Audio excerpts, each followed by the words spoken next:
Let's get right into it. Let's hear from some of A.J. Brown. I mean, yesterday we spent all day on what he said on Twitch.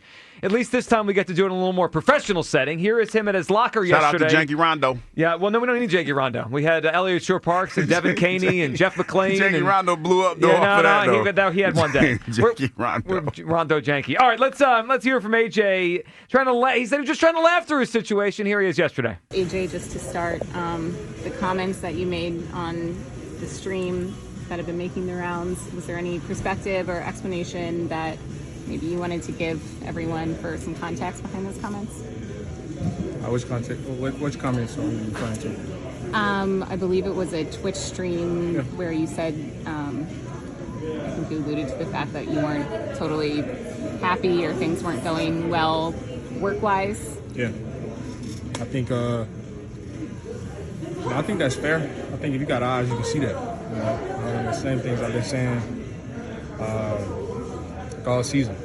You know, so me making light of my situation on Twitch with my friend, you know, that's something I'm not apologizing for. You know, because like I said, if you got eyes, you can see that. And so that's me trying to like laugh through my situation. So like, yeah. How do you see your situation? Like, how do I see my situation? What situation do you mean specifically? You know, trying to figure it out, trying to get this thing rolling, trying to help. All right, so there's AJ. That's the beginning of it. It was long. He had a lot to say yesterday. He talked about a lot of different elements of why he is frustrated here. Let's hear the end. AJ Brown at the end. Again, we will bring you the full press availability with AJ coming up a little bit. But the end, how he ended what he had to say yesterday. Because after the game, I said all the right answers. I still made a story. Right? You know, in that moment where I'm just talking to my friend, having fun with my friend, I'm not apologizing for that. Like I said, because if you have eyes, you can see that. And so, like, it's not that I was throwing anybody on the bus. I'm literally trying to laugh through this shit. This shit is tough. Like, but I'm trying to make fun of the situation and to try to get through it. So, I mean, you know, it is what it is, man. You know, the end there is interesting. It is what it is. All right, Hugh, let me go first here, my reaction on all this, because I feel like you might want a long talk, and you got some... I'm about to long talk. Okay, you got stuff on your chest. Recklessly. Here's what's on my chest, and I wanted to get off. 215-592-9494 gets you aboard to react with us today. What you thought, your reaction, your take on what AJ had to say yesterday as he spoke in full yesterday afternoon. I appreciate that AJ Brown wants this offense to be better. I appreciate that because I think we all realize the offense they had on the field Monday, 10 points, that's not going to be good enough to beat the Lions on Sunday or probably win many or multiple playoff games. I appreciate that. But where I'm struggling with all this is I'm struggling to fully buy what he's trying to sell me because I don't fully believe that this is about the team. I believe it's about him. He said some team stuff in there, but he also said me. He also said I. He also said scheme up me. There's a lot of me, and there's not a lot of we when I hear A.J. Brown. And when I look at A.J. Brown, and I look at this season, and I look at the Eagles season, I don't really understand what he's talking about from this perspective. Yes, they had a tough game Monday. They're also coming off their best month of throwing the football they've had in a long time. Yes. He acted as if that wasn't true. One of those games he wasn't on the field for. That's a reality. So the offense has not sputtered in the passing game lately. It did on Monday, but not lately. So then I'm thinking back because he's talking a little bit like he did last year at the end of the season. And this team has been different. The issue with this offense has been they haven't run the football well. Now the pass game's been choppy, but they haven't run it well. Last year they ran it well. So I went back and looked at the passing game, Hugh Douglas, just to see, like, what was it like last year at this time compared to what it's like this year at this time? And I found one common denominator that makes everything he said yesterday kind of fall on deaf ears for me. Everybody else in the passing game is succeeding more this year than last year, except A.J. Brown. Everybody else. Jalen Hurts through 9 games last year versus this year. This year, more touchdowns, less interceptions. Taking care of the ball a lot better. Less sacks, less fumbles, higher passer rating. Jalen's numbers are better this year at the same stage than last year. That's compelling. Devontae Smith this year has more targets, more receptions, more yards. Dallas Goedert, more targets, more touchdowns. The only one on the offense in the passing game that numbers are down from last year are A.J. Brown. So he's upset. He's talking about the offense. Dallas Goedert's numbers aren't down, they're up. Devontae Smith's numbers aren't down, they're up. Jalen Hurts' efficiency isn't down, it's up. A.J. Brown, fewer targets, fewer receptions, fewer yards, fewer touchdowns. The Eagles have scored 30-plus points 3 times through 9 games. Last year, 3 times through 9 games, and this year they're doing it with far less running game. This isn't about the passing game, guys. I know a lot of people out there are going to be fooled by this, and if you're fooled, that's okay. You can believe what you want. To me, I didn't hear a guy yesterday talking about the team. I heard a guy talking about him. A.J. Brown, in my eyes, cares more about his numbers than simply winning football games. That's where I'm at. I'm not upset. I'm glad he talked. I'm glad he's fleshed it out, because then we don't have to speculate versus what he said versus what we think he means. He said it. I have a good feeling on what he means. He wants the football. 215-592-9494. Your reaction to everything. Hugh, what do you got? What do you feel? I know you woke up in the middle of the night with a lot on your mind. I had a lot on my mind yesterday. I was, and I went to bed early because I wanted to get some rest. You do look refreshed. I do, because you look ready to recklessly speculate. I am about to recklessly speculate. Okay. And I want to say, before I even start talking, this is me recklessly speculating about things that I've seen, things that I've heard, and just putting things together. Now, you can agree with what I'm saying or not, but just try to listen to what I'm saying. Just try to open your mind up to listen to what I'm saying. I'm listening. AJ's talking about the quarterback. Like, flat out, he's talking about Jalen and his play. Because when you look at this team, Joe, man for man on paper, and you look at them and the star power that he has compared to every other team in the NFL, is it hyperbole for me to say that this should be a dynasty? When you talk about what Tom Brady won with and what we have accumulated over the last 3 seasons, well, over the last years, over the last few years, with Howie's drafts and everything, we shouldn't be winning by the skin of our teeth.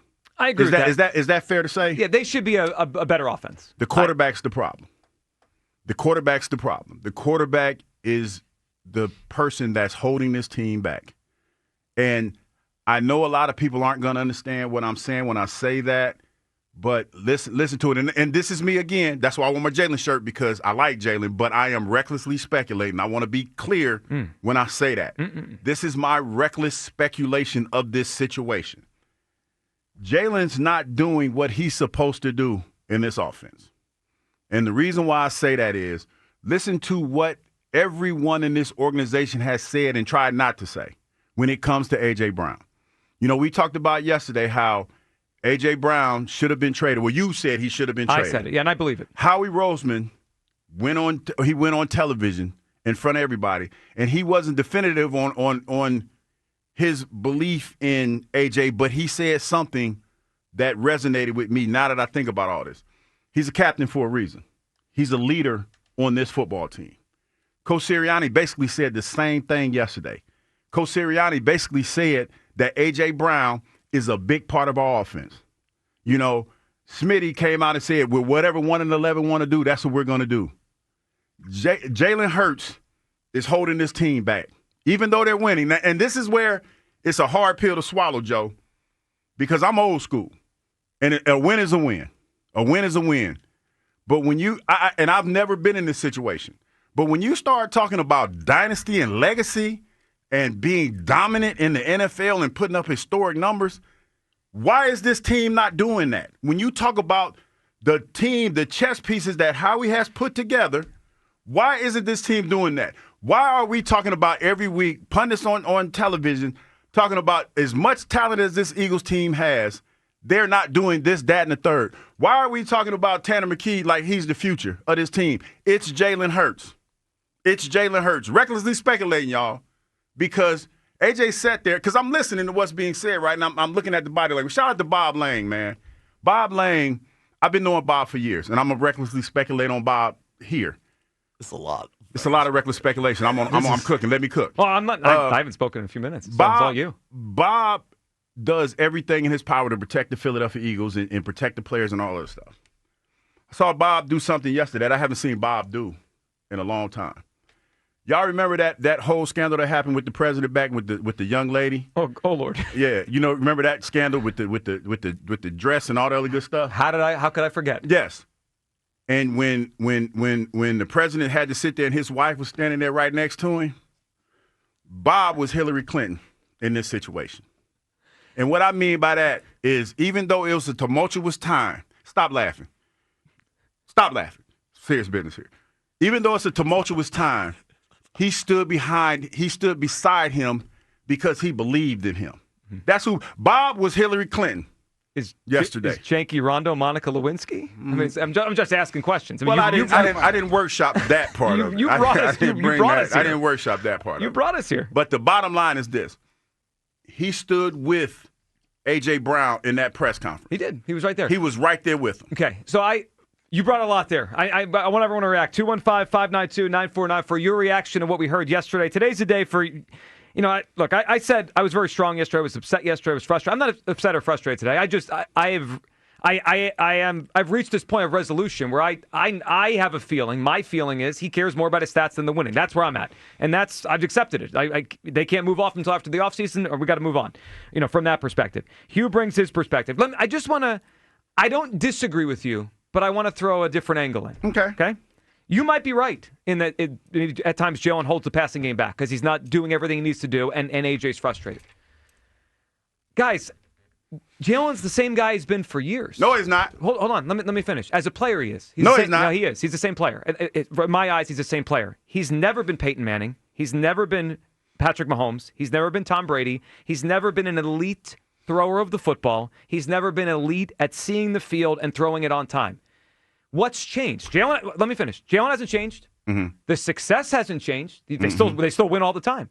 The other guys are getting more targets and yards. One thing has changed here. AJ's production has changed. AJ Brown signed up to play twice with Jalen Hurts. Guys, we don't have to. Kyle's favorite saying is become one of our favorite sayings. Let's drop the act. A.J. Brown didn't go from playing with prime Peyton Manning to playing with Jalen Hurts. He's played with Jalen Hurts for 4 years. Mm-hmm. He knows who this quarterback is. We loved him when the ball was coming his way. Now the ball's going to – let me finish. The ball's going Devontae's way. The ball's going Dallas's way. They're still winning, but now Jalen's the problem. No. The problem is, as I view it, A.J.'s not getting the football. Jalen Hurts – has played the position the same way since 2022. He has, Hugh. I've watched every game he's played. He's not a progression thrower. He's got to see it open. And guess what? Guess who doesn't get open as much? Because his legs are breaking down. AJ. Jason Avant told us 2 weeks ago, Jalen needs to see it to rip it. He doesn't like to throw in anticipation. Devontae gets open off the break. Yeah. Guess who used to? AJ used to. He's not the same player. He hasn't accepted it yet in my eyes. He's upset his production is down. Hugh, I'd be with you if everyone's production was down. They're not. Those are some compelling numbers, Joe. No question about that. That's why I feel like AJ cares more about his numbers versus stats, even if I agree with your point on sometimes Jalen holds the offense back. See, you brought some compelling stats, and I get that. And I've always said there is a level of selfishness when it comes to playing football. That's every football player. But when you have coaches, talk about how this offense runs through A.J. A.J.'s still a good receiver. Sure. And I've seen plenty of times where A.J. didn't have separation, and Jalen believed in him and still threw him the football. And Jalen has changed. You know how Jalen's changed? He's not the leader that he once was. Now, we've heard situations and stories about how Jalen is more standoffish now than he's ever been before. Your team may see that, man. The same cats that helped build you up, you turned your back on them. And that's what they're saying. And I'm going to tell you another thing why I'm here recklessly speculating that Jalen's doing. He's not being a good leader. You know why? Because if one of your biggest weapons is crying out and saying that there's a problem, and you sit your ass there in a press conference and act like everything is cool, then you're not a good leader because somebody on your team is not happy. Somebody on your team, regardless of what the situation is, you want to win. Well, hell, he helps you win football games. And if you're not man enough to sit down and talk to him, you are not the leader that I thought you were. That's the bottom line. Because, listen, what grown men do, grown men get stuff done. That's what they do. And you talking all this, the main thing, make sure this man's okay. His mental health is okay. Hell, you're the godfather to his child, and he's sitting out there on Twitch streams trying to deal with something in a playful way, and you're sitting there in press conferences and you're talking about, hey, all I care about is winning. Care about your teammate. Care about your goddaughter's or godson's father. Do that, because that's what leaders do. Leaders lead on every aspect of the spectrum. You're leading on the football field, leading the locker room.